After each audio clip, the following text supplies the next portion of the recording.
Hello दोस्तों, स्वागत है आपका हमारे चैनल शिवानी स्किल सीरीज में। और आज हम स्टार्ट करने वाले हैं भारतीय राज्य व्यवस्था का चैप्टर 3। ऑलरेडी हमने 2 चैप्टर कंप्लीट कर चुके हैं दोस्तों। ये हमारे चैनल पे है, अगर आप उसे देखना चाहते हो तो आप उसे वहां से स्टार्टिंग कर सकते हैं दोस्तों। चलिए तो हम स्टार्ट करते हैं। तो आज का टॉपिक होने वाला है हमारा सरकार क्या है। हर एक देश में विभिन्न निर्णय लेने के लिए, काम करने के लिए डैश की जरूरत होती है। ऑप्शन है न्यायालय, लोगों, सरकार, इनमें से कोई नहीं। तो हमारा आंसर हो जाएगा सरकार। एनसीईआरटी की लाइनें कहती हैं हर एक देश को विभिन्न निर्णय लेने के लिए एवं काम करने के लिए सरकार की जरूरत होती है। ये निर्णय कई विषयों से संबंधित हो सकते हैं। सड़कें और स्कूल कहाँ बनाई जाए, बहुत ज़्यादा महंगी हो जाने पर किसी चीज़ के दाम कैसे घटाए जाए, अथवा बिजली की आपूर्ति को कैसे बढ़ाया जाए। सरकार कई सामाजिक मुद्दों पर भी कार्य करती है। उदाहरण के लिए सरकार गरीबों की मदद करने के लिए कई कार्यक्रम चलाती हैं। इनके अलावा अन्य महत्वपूर्ण काम भी करती है, जैसे डाक एवं रेल सेवाएं चलाना। क्वेश्चन नंबर 2 है सरकार के निम्नलिखित में से कौन कार्य हैं। सड़कें और स्कूल को कहाँ बनाई जाए। बी, किसी वस्तु के बहुत महंगी हो जाने पर उस चीज का दाम कैसे घटाया जाए। सी, सरकार गरीबों की मदद करने के लिए कई कार्यक्रम चलाती हैं। डी, उपयुक्त सभी। तो हमारा आंसर हो जाएगा उपयुक्त सभी। चलिए तो एनसीईआरटी की लाइनों को देखते हैं। तो इसका भी क्वेश्चन नंबर 1 की तरह ही डिस्क्रिप्शन है। तो हम आगे बढ़ते हैं दोस्तों। चलिए तो क्वेश्चन नंबर 3 देखते हैं। निम्नलिखित में से किसका जिम्मेवारी देश की समस्याओं की सुरक्षा करना और दूसरे देशों से शांतिपूर्ण बनाए रखना है। न्यायालय, लोग, सरकार, उपयुक्त में से कोई नहीं। तो ऑप्शन हो जाएगा सी, सरकार। सरकार का काम देश की समस्याओं की सुरक्षा करना और दूसरे देशों से शांतिपूर्ण संबंध बनाए रखना भी है। उसकी जिम्मेदारी यह सुनिश्चित करना है कि सभी नागरिकों को पर्याप्त भोजन और अच्छी स्वास्थ्य सुविधाएं मिले। जब प्राकृतिक विपदा घेरती है, जैसे सुनामी या भूकंप, तो मुख्य रूप से सरकार ही पीड़ित लोगों को सहायता करती है।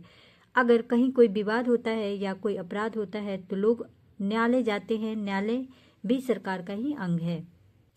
क्वेश्चन नंबर 4 है निम्नलिखित में से कौन सरकार के अंग हैं। सर्वोच्च न्यायालय, भारत पेट्रोलियम, भारतीय रेल, उपयुक्त सभी। तो आंसर हो जाएगा उपयुक्त सभी।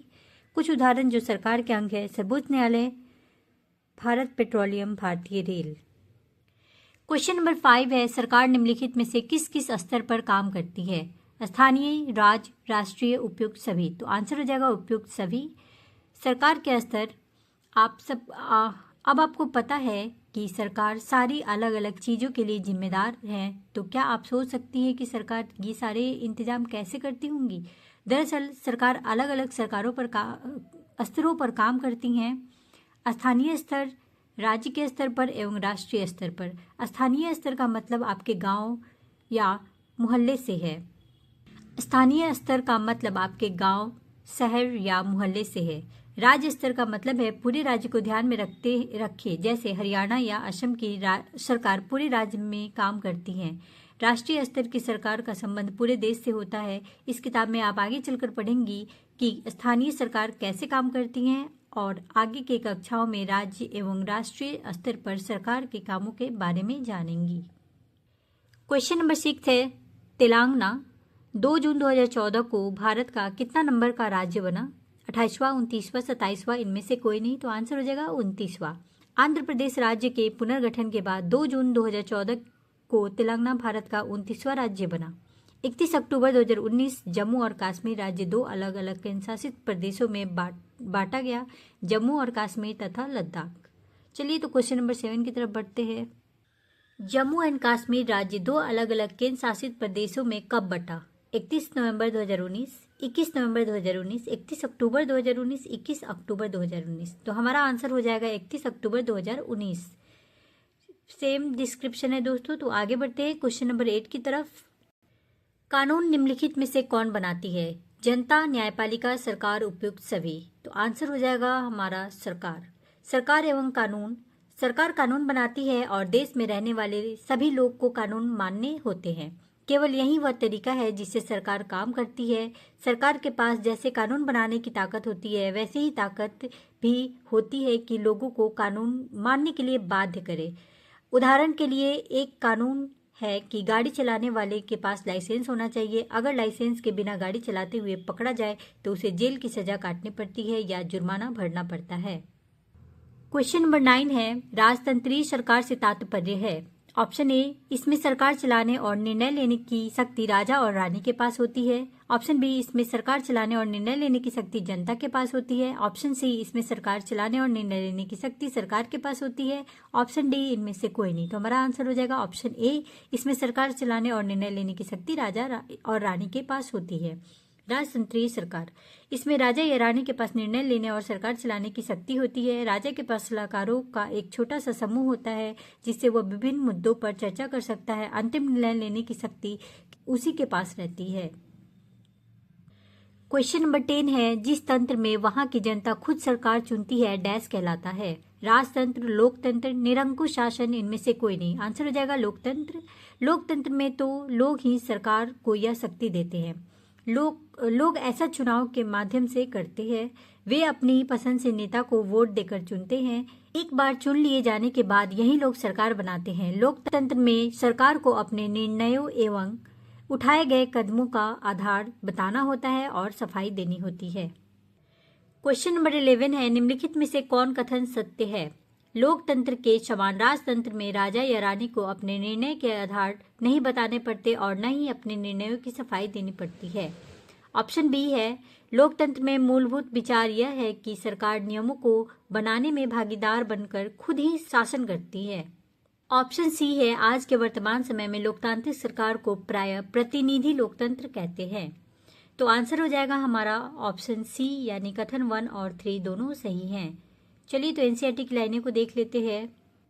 लोकतंत्र के समान राजतंत्र में राजा या रानी को अपने निर्णय के आधार नहीं बताने पड़ते और न ही अपने निर्णयों की सफाई देनी पड़ती है। लोकतंत्र में मूलभूत विचार यह है कि लोग नियमों को बनाने में भागीदार बनकर खुद ही शासन करे।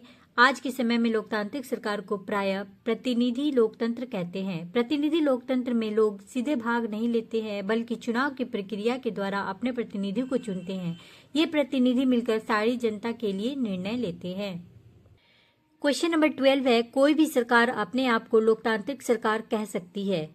ऑप्शन ए, जब उस देश में वयस्क नागरिकों को वोट देने का अधिकार हो। ऑप्शन बी, जब उस देश में वयस्क नागरिकों को वोट देने का अधिकार नहीं हो। ऑप्शन सी, उपयुक्त दोनों, और ऑप्शन डी है इनमें से कोई नहीं। तो हमारा आंसर हो जाएगा ऑप्शन ए, जब उस देश में वयस्क नागरिकों को वोट देने का अधिकार हो। चलिए तो एनसीईआरटी की लाइनों को देखते हैं। आजकल कोई भी सरकार अपने आप को तब तक लोकतांत्रिक नहीं कर सकती जब तक वह देश के सभी वयस्क नागरिकों को वोट देने का अधिकार न दे दे। चलिए तो क्वेश्चन नंबर 13 है, महात्मा गांधी जी ने 1931 ईस्वी में अपने किस पुस्तक गरीब और मजदूर लोगों के लिए वोट का अधिकार मांगा। यंग इंडिया, हरिजन, नवजीवन, ओरिएंटल मैगजीन। तो आंसर हो जाएगा young India.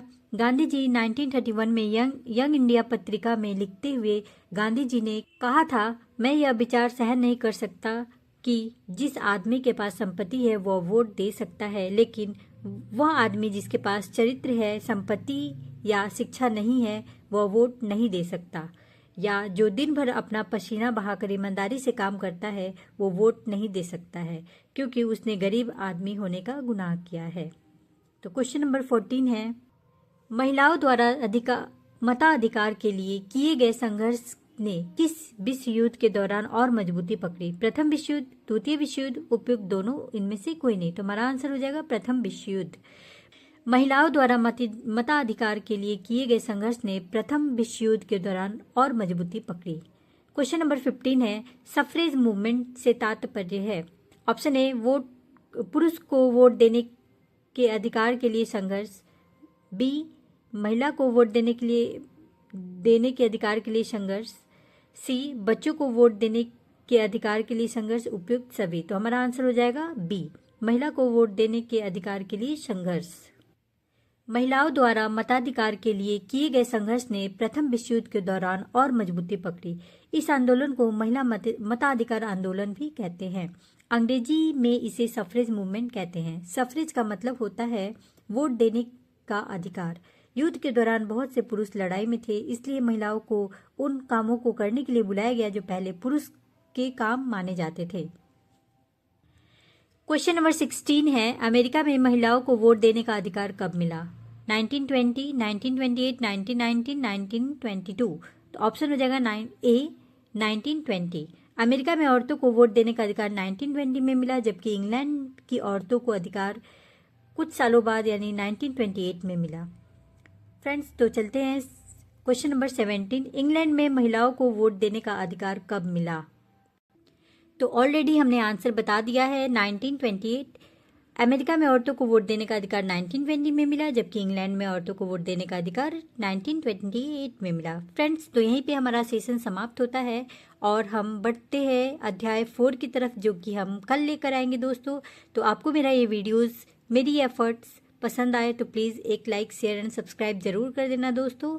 Bye bye, take care, thank you.